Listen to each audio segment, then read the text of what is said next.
Hello, welcome to the channel. My name is Vitaly Kurchin, top firearm rights lawyer in Washington State.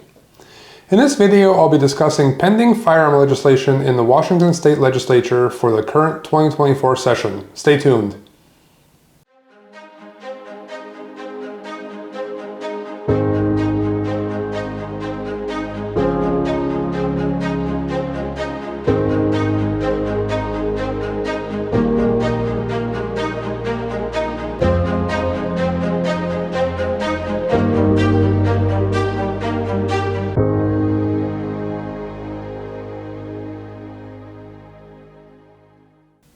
Okay, there are a lot of bills pending that touch on the subject of firearms, as is the case every single year. I'm going to discuss only the most important ones. 2024 is the second year of the 23-24 biennium, so some of these bills were introduced in 23 and didn't get passed, so they are leftovers, so to speak, and some are brand new bills introduced in 24. The second year is considered a short session, which means that the session does not last as long and deadlines for passage are shorter than in a regular session. For example, the Committee of the House of Origin deadline is in just 2 days, January 31st.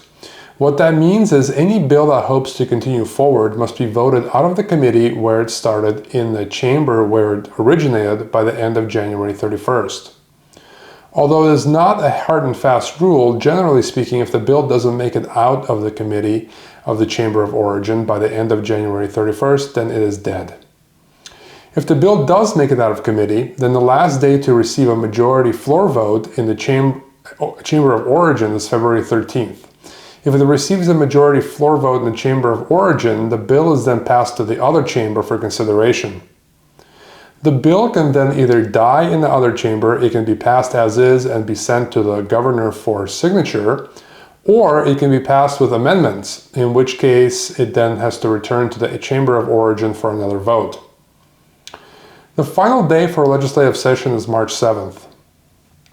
Let's take a look at these bills and where they stand as of right now. One holdover from 23 is House Bill 1178. 1178 would repeal state preemption, which is a legal directive prohibiting local cities and counties from passing their own firearm laws. If state preemption were repealed, it would lead to total chaos across the state, as every county and city would have its own laws pertaining to purchasing, possessing, carrying, and storing firearms. Thankfully, 1178 looks dead on arrival as it never received a committee hearing. The Senate Companion Bill 5446 is also likely dead, with no committee hearing having been scheduled.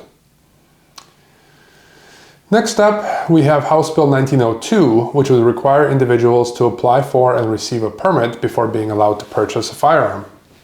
This bill also appears dead. It was referred to the Civil Rights and Judiciary Committee, had a public hearing on January 16, and then no executive session was scheduled, probably killing the bill. The Senate Companion Bill 6004 also looks dead. Next, House Bill 1903 would require an individual to report the loss or theft of a firearm to law enforcement within 24 hours of discovery. Failure to do so would be a civil infraction punishable by a $1,000 fine. This bill was referred to the Civil Rights and Judiciary Committee, received a public hearing on January 16, and was voted out of committee during an executive session on January 19. House Bill 2054 would prohibit the purchase of more than one firearm every 30 days. This bill was referred to the Civil Rights and Judiciary Committee, had a public hearing on January 16, and no further action has been taken on the bill, signifying that it's likely dead. House Bill 2118 would impose new security requirements on firearm dealers. Among other things, it will impose minimum age requirements on dealer employees, the installation of security features such as alarm systems and surveillance systems, and the carrying of at least $1 million in general liability insurance. The bill was referred to the Civil Rights and Judiciary Committee, received a public hearing on January 16, and was voted out of committee at an executive session on January 19. Turning to the Senate, Senate Bill 5444 imposes new restrictions on the carry of firearms in public. It prohibits carry in libraries, zoos, aquariums, parks where children are likely to be present, public transit facilities, and government buildings. However, there is no such restriction on carry for those who have a valid concealed pistol license. This bill was referred to the Law and Justice Committee, received a public hearing on January 15, and was voted out of committee at an executive session on January 18. Senate Bill 5963 is still alive in the Senate and Justice Committee and is scheduled for executive session tomorrow, January 30th.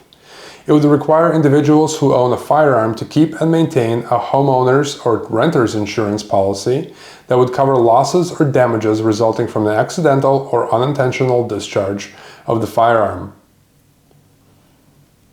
Those are the most important firearm-related bills that are pending in the legislature right now.